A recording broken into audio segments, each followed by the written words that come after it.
سب سے قدیم ترین جماعت 1919 میں اس کا قیام عمل میں آیا. حضرت مولانا عبدالباری فرنگی میں بھی اس کے سب سے پہلے صدر. 1947 میں ملک آزاد ہوا. 1947 سے 10 سال پہلے 1937 میں جمعیت کی محنتوں اور کوششوں سے اس وقت ایک جو ہے انگریزوں سے چند چیزیں بنوائی گئی جس کو آج ہم مسلم پرسنل لا کہتے ہیں. تو جمعیت کا سب سے پہلا کارنامہ ملک کے آزاد ہونے سے پہلے 1937 میں جو آج مسلم پرسنل لا کی بنیاد پر ہمیں جو حقوق حاصل ہے ہندوستان میں وہ مسلمانوں کو ملا. انگریزوں سے جو ہے بڑا مجاہدہ کیا گیا, تحریکیں چلائی گئی اور وہ مسلم پرسنل لا کا جو ہے قانون پاس ہوا بل کی شکل میں 1937.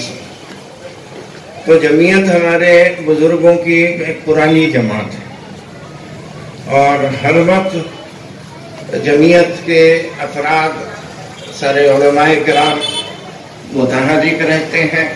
حالات حاضرہ کے اعتبار سے دینی رہنمائی ہر وقت جو ہے جمعیت کے پلیٹ فارم سے اللہ کے فضل و کرم سے امت کو ملی ہے. الحمدللہ ہمارے علاقے میں یہ ہمارے ندیمیہ جب سے اس کے ذمہ دار بنے ہمارے علاقے میں اچھے انداز میں کام ہو رہا ہے.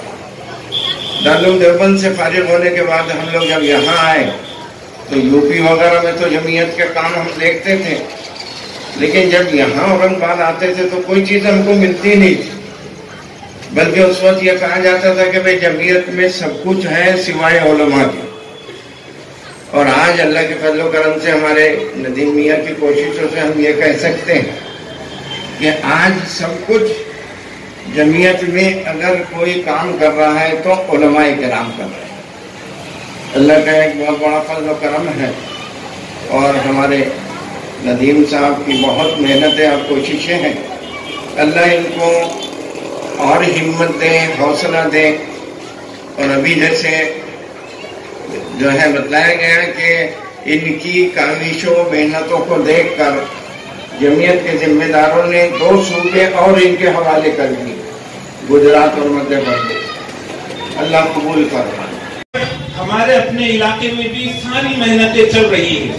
مدارس کے ذریعے سے اصلاح معاشرہ کا کام ہو رہا ہے تعلیمی انداز میں, مکاتب کے ذریعے سے اصلاح معاشرہ کا کام ہو رہا ہے تعلیمی تربیت کے انداز میں, اور پھر دعوت و تبلیغ کے ذریعے سے اصلاح معاشرہ کا بڑے پیمانے پر کام ہو رہا ہے. خانقاہوں کے ذریعے سے اصلاح معاشرہ کا کام ہو رہا ہے. لیکن کیا اتنے سے کام کافی ہے؟ اس کے علاوہ منکرات اور برائیوں کے سد باب کے لیے کچھ کوششیں کرنے کی ضرورت نہیں ہے. اگر ایسا ہوتا کہ اتنی باتیں کافی ہو جاتی تو آج آپ کو مسلمانوں میں کے کئی لوگ قادیانی بنتے ہوئے نظر نہیں آتے, آپ کو کئی لوگ شکیلیت قبول کرتے, کئی لوگ بدعت اور خرافات میں آج بھی نظر نہیں آتے. ورنہ محنتوں کے دائرے کتنے بڑھ گئے ہیں. پہلے ایک خلیفہ ہوتا تھا کسی علاقے میں تو پورے علاقے کی کایا پلٹ جایا کرتی تھی. پہلے ایک جگہ جماعت جاتی تھی پورے علاقے کا نقشہ بدل جاتا تھا. پہلے ایک عالم دین کہیں مسجد کا بہت کمزور درجہ ہے, اس سے نیچے ایمان کا کوئی درجہ نہیں. تو اپنی ایمانی کیفیات کو زندہ کرنے کے لیے آج ہم یہاں جمع ہوئے کہ ایک خاص کام جس کی طرف سے کمی ہو رہی ہے. دیکھو معاشرے میں رسومات رہیں گی, بے حیائی رہے گی, نشہ رہے گا, بے غیرتی عام ہوگی. اسی طرح سے اسکول کالجوں کا نظام جیسا بنا ہوا ہے ایسے نظام کے اثرات بچے گھر پہ لے کر آئیں گے.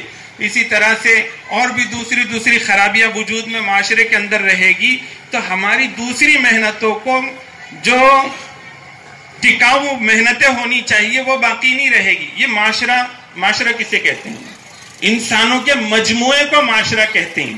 ایک فرد ہے، انسان ہے، اب دوسرے انسان سے اس کا جوڑ بیٹھ گیا، شادی ہو گئی، اب یہاں سے سماج تشکیل پائے گا، پھر ان کے آپس میں رشتے ناطے بنیں گے، پھر ایک دوسرے کی ضرورتوں کی وجہ سے ایک محلہ گھر آباد ہوگا، گھر کے حساب سے پھر محلہ آباد ہوگا. یہ انسانی معاشرہ ہے. سرکار جب آئے تو آپ صلی اللہ علیہ وسلم کو جو سماج ملا وہ بہت ہی بگڑا ہوا سماج تھا، جس کی ترجمانی پہلے بھی ہوئی. تو اس سماج کو حضور صلی اللہ علیہ وسلم نے اپنے اخلاق سے، کردار سے، قرآن کریم کے ذریعے سے اور اپنے وعظ اور بیان کے ذریعے سے آپ صلی اللہ علیہ وسلم نے اپنی ہر طرح کی محنتوں کو بروکار لا کر ایک ایسا معاشرہ بنایا کہ جو معاشرے کا ہر فرد وہ صالح تھا. اور اس صالح معاشرے کا پھر کوئی آدمی نکلے گا تو وہ تو اچھا ہی نکلے گا. معاشرے کی اور سماج کی حیثیت زمین کی سی ہوتی ہے. جتنے ادارے آپ کو نظر آتے ہیں، پولیٹیکل ادارے نظر آتے ہیں، ڈاکٹر بنا رہے ہیں، انجینئر بنا رہے ہیں، میرا کہنا یہ ہے کہ آپ پڑھائیے لیکن اس پر واز رکھیے، دیکھیے، اس کو دین کی تعلیم دیجیے. دیندار بنانا ضروری ہے. عورتوں کے تعلق سے ہوا یہ کہ مغرب میں جب اخلاقی اقدار سے آزادی کی ہوا چلی تو اس نے عورت کو گھر میں رہنے کو مصیبت سمجھا اور اس کی دو خواہشیں تھی. ایک طرف تو وہ اپنی قانونی بیوی کی معاشی کفالت کو بوجھ سمجھنے لگا اور دوسری طرف اس کی ہوسناک طبیعت قدم قدم پر اس سے لطف اندوز ہونا چاہتی تھی. اس نے عیارانہ حل نکالا اور وہ تحریک آزادی نسواں. کیا مطلب؟ عورتوں کو کہا گیا کہ تم قید میں ہو، تم جیل میں ہو، تم مقید اور محبوس ہو، آؤ باہر. بڑے بڑے مناسب تمہارا انتظار کر رہے ہیں، بڑے بڑے اعزاز دیکھو تمہارے لیے رکھے ہوئے ہیں. پارلیمنٹ میں، اسمبلی میں، دفاتر میں، بڑے بڑے ایوانوں میں تمہارے لیے بڑے بڑے عہدے رکھے ہوئے ہیں. وہ بیچاری دل فریب ناروں میں آ گئی اور گھر سے باہر نکل گئی تو اس کو کلرک بنا دیا گیا، پرائیویٹ سیکرٹری بنا دیا گیا، سیلس گرل اور ماڈل گرل بنا دیا گیا. پھر وہ عورت جس کے سر پر عزت و آبرو کا تاج تھا، پھر وہ عورت جس کے گلے میں عفت پاک دامنی کا ہار تھا، وہ تجارتی منڈیوں کے اندر ایک شو پیس بن کر رہ گئی جو مردوں کی تھکان اتارنے کا ذریعہ سبب بن گئی. عورت اگر گھر میں کام کاج کرے، خدمت کرے اور کھانا پکائے تو آج کے فیشنیبل دور میں خدامت پسندی ہے. اور اگر وہی عورت ایئر ہوسٹس بن کر مسافروں کی ہوسناک نگاہوں کا نشانہ بن کر خدمت کرے تو یہ جدت پسندی ہے. لا حول ولا قوت الا باللہ. یہ جو چل گیا اس کو گھر سے باہر نکال دیا گیا. اصل میں کیا ہو گیا؟ اس سے فیملی سسٹم ختم ہو گیا. باپ بھی آفس میں جا رہا ہے، ماں بھی آفس میں جا رہی کمانے کے لیے. اب باپ کی بھی جو ہے وہ آفس پارٹی اور ماں کی بھی آفس پارٹی. اور جو چھٹی کے بعد تو بچوں نے بولے کہ اپن گائے کو رہنے کا، تو بچے اپنے دوستوں کے ساتھ، بچیاں اپنے دوستوں کے ساتھ، بوائے فرینڈ گرل فرینڈ کے ساتھ وہ بھی پکنک منانے نکل گئے اور وہ بھی جو ہے رنگ بنانے نکل گئے. فیملی سسٹم ختم ہو گیا. روس کا سب سے آخری جو صدر تھا میخائیل گورباچوف، اس نے کتاب لکھی اسٹیٹس آف وومن، عورت کا مقام. اس نے صاف اعتراف کیا کہ ہم نے عورتوں کو گھروں سے باہر نکال دیا، معاشی فوائد تھوڑے سے ہوئے، نقصانات بہت زیادہ ہو گئے. میں چاہتا ہوں، تحریک چلا رہا ہوں کہ جس عورت کو گھر سے باہر نکال دیا گیا تھا اس کو پھر گھر میں لے کر آیا جائے تاکہ اس کو محفوظ کر دیا جائے. اس لیے کہ اگر یہی لہر چلتی رہے گی تو ایک دن ایسا طوفان آئے گا کہ پھر پوری قوم تباہ برباد ہو جائے گی. لیکن اسلام نے کہا تھا، اسلام میں عورت پر معاشی کفالت نہیں ہے. شادی سے پہلے باپ پر اس کی معاشی کفالت، شادی کے بعد شوہر پر، شوہر کا انتقال ہو جائے تو اولاد پر، اولاد نہ ہو تو پھر باپ، بھائی، چچا پر. یہ چیزیں اسلام میں معاشی کفالت، معاشی ذمہ داری عورت پر ڈالی نہیں. اسی لیے اپنی بچیوں کی حفاظت کیجیے. ہزاروں کی تعداد میں جو مرتد ہو رہی ہیں اس کے ذمہ دار وہ لڑکے لڑکیوں سے زیادہ ماں باپ ہیں. ہم کو اپنی ذمہ داری قبول کرنی پڑے گی. آپ کے بچے ڈاکٹر نہ بنے، انجینئر نہ بنے، لیکن ایک مسلمان ضرور بنے. اگر وہ مسلمان بن کر سب بنتی ہے تو بنے، اور اگر وہ چھوڑ دیتی ہے تو ایسے ہزاروں ڈاکٹریٹ اور ایسے ہزاروں انجینئرنگ کی جو ڈگریاں ہم قربان کرنے کے لیے تیار.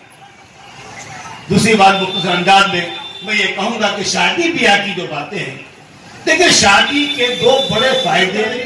آپ صلی اللہ علیہ وسلم نے حضرت فاطمہ کی جو شادی کی، چند صحابہ کرام، حضرت انس سے کہا جاؤ ابو بکر کو، عمر کو، عثمان، طلحہ، زبیر، حسن انصاری صحابہ کو بلاؤ. آپ نے خطبہ دیا، نکاح ہو گیا، چھوڑے تقسیم ہو گیا، کچھ نہیں. خدا کی قسم اگر رسول اللہ صلی اللہ علیہ وسلم چاہتے تو آسمان سے گھوڑے آتے، ہاتھی آتے، اونٹ آتے، فرشتے آتے، دھوپ دھام سے شادی ہوتی. لیکن جیسے مفتی موئی صاحب نے کہا لقد کان لکم فی رسول اللہ اسوۃ حسنہ، یہ اسوہ تھا. آپ نے نمونہ بتا دیا. آپ کو بتا دوں حضرت ابو درداء کے بعد ایک مرتبہ حضرت سلمان فارسی آئے. دیکھو واقعہ غور سنو اور کیسے نکاح ہوتے تھے صحابہ کی. حضرت سلمان فارسی نے کہا کہ بھائی بنو ریس میں پناہ لڑکی سے میں نکاح کرنا چاہتا ہوں، تم چل کر وہ وہاں پیغام میرا پہنچا دو. کہا چلو چلیں گے. کہا کہ اگر ہو جائے تو بہت اچھی بات ہے، میں اس کا ذریعہ بن جاؤں گا. اب حضرت ابو درداء سلمان کو لے کر چلے کہ بنو ریس کی لڑکی پر پیغام دیں گے حضرت سلمان کا. اب ان کو باہر کھڑا کیا اور اندر گھر میں گئے اور ان سے بات کی کہ دیکھو حضرت سلمان فارسی آئے ہیں اور ان کے یہ مناقب ہے، یہ فضائل ہے. اللہ کے رسول نے کہا سلمان منا ہے البیت، ارے سلمان تو ہمارے اہل بیت کے فرد ہے، یہ مناقب ہے اور انہوں نے آپ کی پناہ لڑکی پر پیغام دیا، میں وہ پیغام لے کر آیا. اب سنیے کیا کہا انہوں نے. کہا سارے مناقب، سارے فضائل سر آنکھوں پر، لڑکی تو نہیں دیں گی، لڑکی تو نہیں دیتے، ان کو نہیں دیتے. ہاں سنو ذرا، ہاں اگر آپ راضی ہے تو ابھی اسی وقت اٹھنے کی ضرورت نہیں، یہیں پر اس لڑکی کا آپ سے نکاح کروا دیتے. اب ابو درداء تو بالکل سچو پڑھنے پڑ گئے. میں پیغام لے کر آیا کس کا اور یہ میں کس کو کہہ رہے. تھوڑی دیر سوچنے کے بعد بہت سیدھے سادے لوگ تھے، کہا بسم اللہ. کیا کہا؟ بسم اللہ. اب وہاں پر خطبہ ہوا، ایجاب و قبول ہو گیا. وکیل گواہ وہاں کر جو ہے وہ وکیل کی ضرورت پڑی، وہ گواہ تھے اور دو گواہ ہو گئے، نکاح ہو گئے. اب حضرت سلمان باہر کھڑے ہوئے کہ کیا جواب لاتے.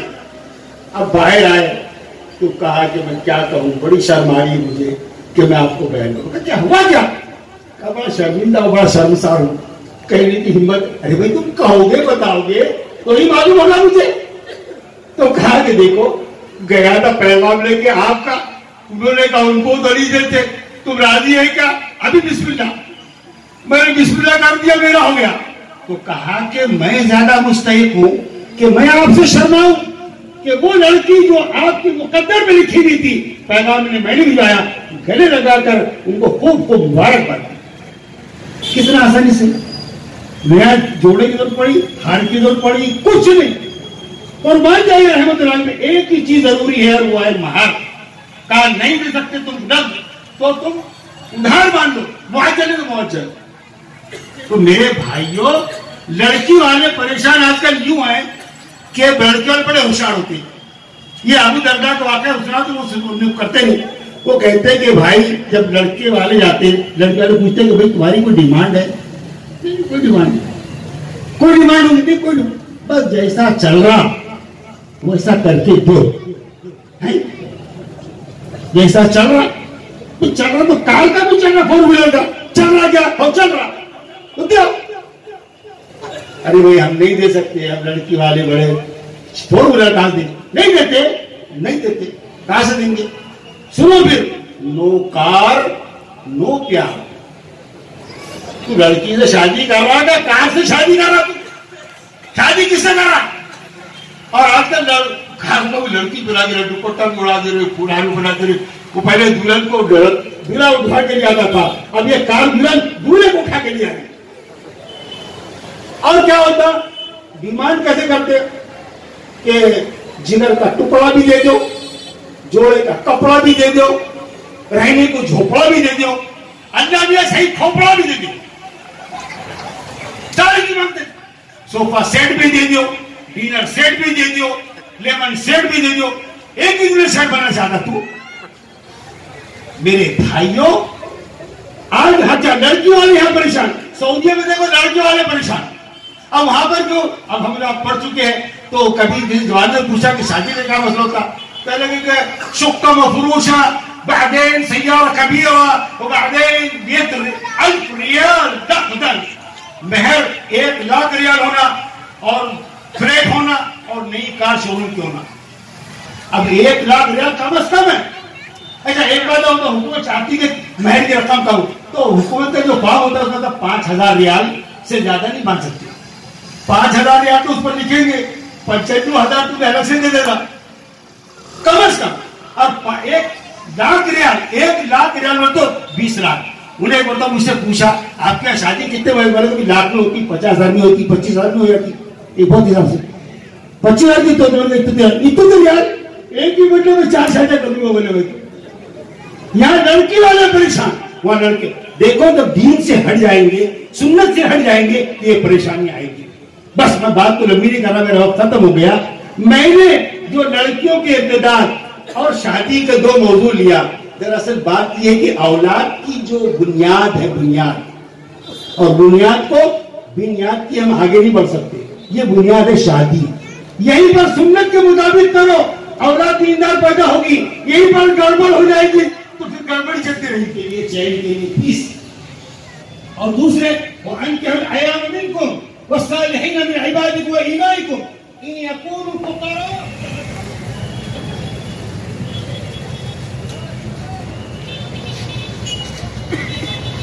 درود شریف پڑھیں. اللہم صلی علی محمد النبی الأمی وعلی آلہ وصحبہ اجمعین.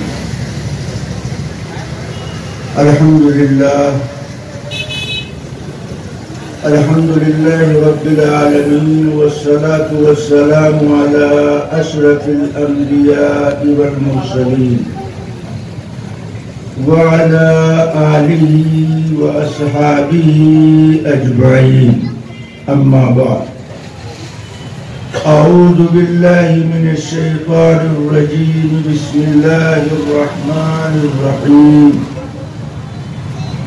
يا أيها الذين آمنوا لا تقدموا بين يدي الله ورسوله واتقوا الله ان اللہ سمیع علیم. صدر گرامی, واجب الاحترام علماء کرام, حاضرین جلسہ, پردہ نشین خواتین اسلام,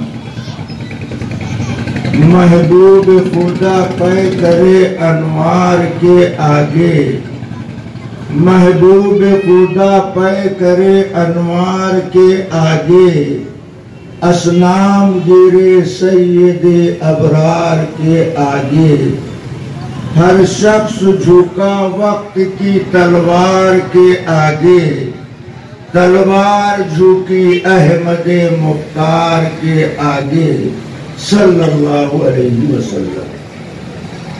اللہ تعالیٰ کی مہربانی, اس کا احسان اور کرم ہے. آج کا یہ عظیم الشان اجلاس جو جمعیت علماء اورنگ آباد کے زیر انتظام منعقد کیا گیا, جس کی صدارت فخر مہاراشٹر صدر جمعیت علماء مہاراشٹر فرما رہے ہیں. حقیقت واقعہ یہ ہے کہ میں 24 گھنٹہ سفر کرنے کے بعد ڈائریکٹ آپ کے پاس آ کر کے بیٹھ گیا ہوں. اور وجہ یہ ہے کہ یہ حافظ ندیم صاحب جو آپ کے صدر ہیں, یہ صرف صدارت ہی نہیں کرتے بلکہ سرپرستی کا بھی کام کرتے ہیں. تقریباً 34 سال سے ان کی دعوت پر مراٹھواڑہ علاقے میں دورہ ہوتا رہا ہے, پروگرام چلتا رہا. سچی بات یہ ہے کہ یہ جوانی سے بڑھاپے کی طرف مائل ہو گئے. ان کے سر اور داڑھی کے سیاہ بال سفید ہونے لگے. انہوں نے پورے علاقے کو چھان مارا اور پورے خطے میں جمعیت علماء کے خادم نمائندہ ہونے کی حیثیت سے اپنا تعارف اس طرح کرایا کہ اپنے تو اپنے ہیں، غیر بھی اسی نظر سے ان کو دیکھتے ہیں۔ اللہ تعالیٰ ہم سب کو، صدر صاحب کو اللہ کی اس نعمت کی اللہ قدر کی توفیق مرحمت فرمائے۔ میں آپ سے گزارش کروں گا کہ آپ ہماری بات دھیان توجہ سے سماعت فرمائیں۔ میں کہنا کیا چاہتا ہوں، آدمی جب متوجہ ہو کر کے بات سنتا ہے تو بات سمجھ میں آتی، اور جب بات سمجھ میں آتی ہے تو عمل کرنے کا جذبہ پیدا ہوتا ہے، اور اگر بات سن لیا سمجھ نہ سکا تو سننے کا ثواب تو مل جاتا ہے، عمل کا جذبہ پیدا نہیں ہوتا۔ اس لیے دین کی بات توجہ دھیان کے ساتھ سننا چاہیے۔ ایک مرتبہ حضرت محمد الرسول اللہ صلی اللہ علیہ وسلم کے پاس نبی کی بیویاں جمع ہوں، یعنی امت کی مائیں، ہماری آپ کی روحانی ماں ازواج مطہرات امہات المومنین۔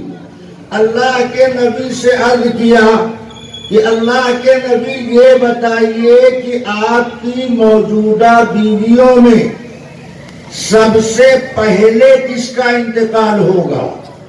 تو اللہ کے نبی نے جواباً ارشاد فرمایا اطولکن یدن، جس کا ہاتھ لمبا ہوگا اس کا انتقال پہلے ہوگا۔ اب نبی کی بیویاں آپس میں جمع ہوئی، ایک دوسرے سے ہاتھ ناپنے لگی، کوئی دیوار سے ٹیک کر ہاتھ ناپ رہا ہے، کوئی دھاگا لے کر کے ہاتھ ناپ رہا ہے، کوئی لکڑی لے کر کے ہاتھ ناپ رہا ہے۔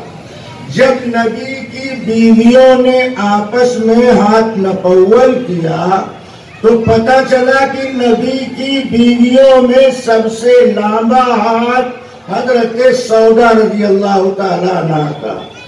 اب نبی کی بیویوں نے فیصلہ کر لیا کہ حضرت سودا کا انتقال سب سے پہلے ہوگا، اس لیے کہ نبی نے فرمایا ہے جس کا ہاتھ لمبا ہوگا۔ مگر معاملہ اس کے خلاف ہوا، حضرت زینب کا انتقال پہلے ہوا۔ اب نبی کی بیویاں دوبارہ نبی کے گھر میں جمع ہوئیں۔ آپ سوچئے کہ نبی کی بات نبی کے گھر میں نبی کی بیویوں کو سمجھنے کے لیے اتنے غور فکر تدبر کی ضرورت پیش آ رہی ہے۔ جب حضرت زینب کا انتقال پہلے ہوا تو نبی کی بیویاں دوبارہ جمع ہوئی کہ ہم نے نبی کے ارشاد کا صحیح مطلب نہیں سمجھا۔ اگر ہاتھ کی لمبائی سے گوشت ہڈی والے ہاتھ کی لمبائی مراد ہوتی تو حضرت سودا کا انتقال پہلے ہونا چاہیے، حالانکہ انتقال پہلے حضرت زینب کا ہوا، تو اس کا مطلب یہ نکلا کہ ہاتھ کی لمبائی سے گوشت ہڈی والے ہاتھ کی لمبائی مراد نہیں، بلکہ نبی کے فرمانے کا کوئی اور مطلب۔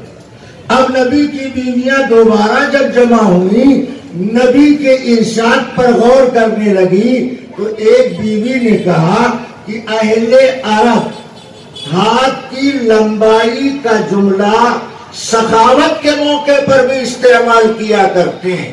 نبی کی بیویوں میں حضرت زینب سب سے زیادہ صدقہ خیرات کرنے والی تھی، اسی لیے مدینہ کی گلیوں میں زینب کو ام المساکین کے لقب سے یاد کیا جاتا تھا۔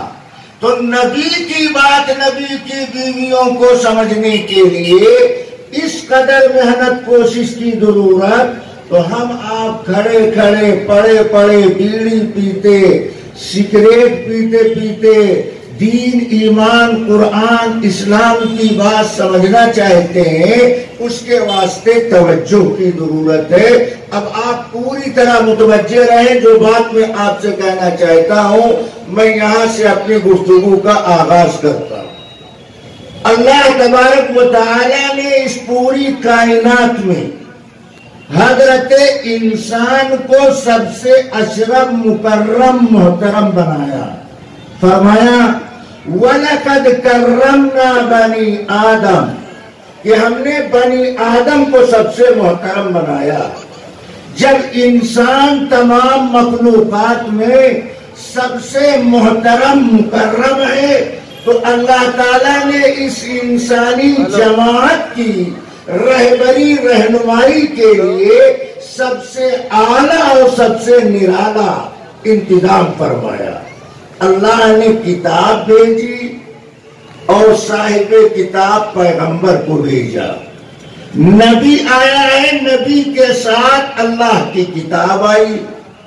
اب سوال یہ پیدا ہوتا ہے کہ اللہ کی کتاب میں کوئی کمی ہے کہ نبی اس کمی کو آ کر دور کر دے گا، یا نبی کی ذات میں کوئی کمی ہے کہ کتاب آ کر کے اس خامی کو دور کر دے گی. مگر وہ پہلا ہے، بعد کا نہیں ہے.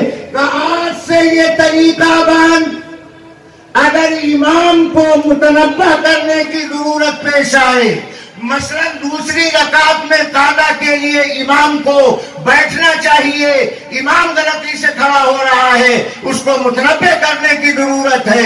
امام کو جہری نماز میں جہری قرات کرنا چاہیے اور اس نے سری امامت شروع کر دیا، امام کو متنبہ کرنے کی ضرورت ہے.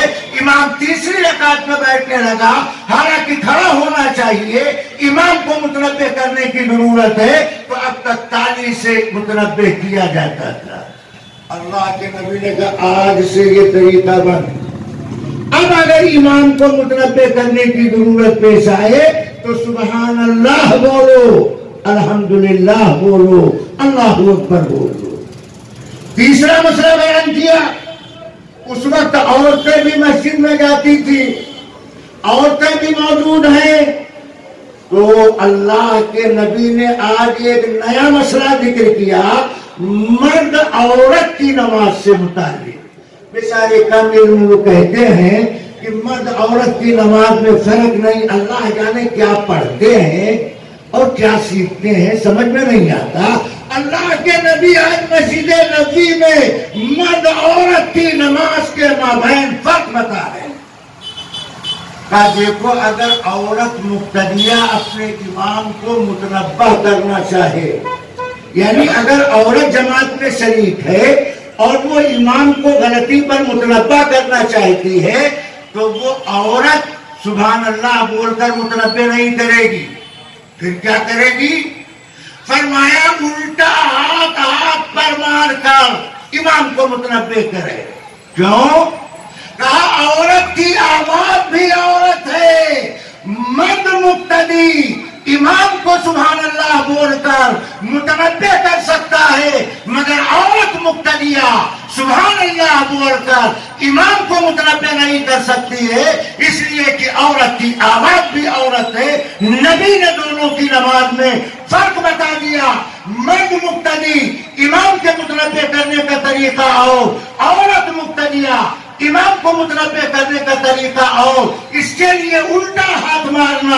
اب تک مرد سیدھے ہاتھ مار کر وہ متنبہ کیا کرتے تھے، مگر اس میں آواز پیدا ہوتی. اللہ کے پیغمبر علیہ السلام نے متنبہ کیا، فرمایا یا ایھا الذین آمنوا لا تقدموا بین یدی اللہ ورسولہ واتقوا اللہ ان اللہ سمیع علیم.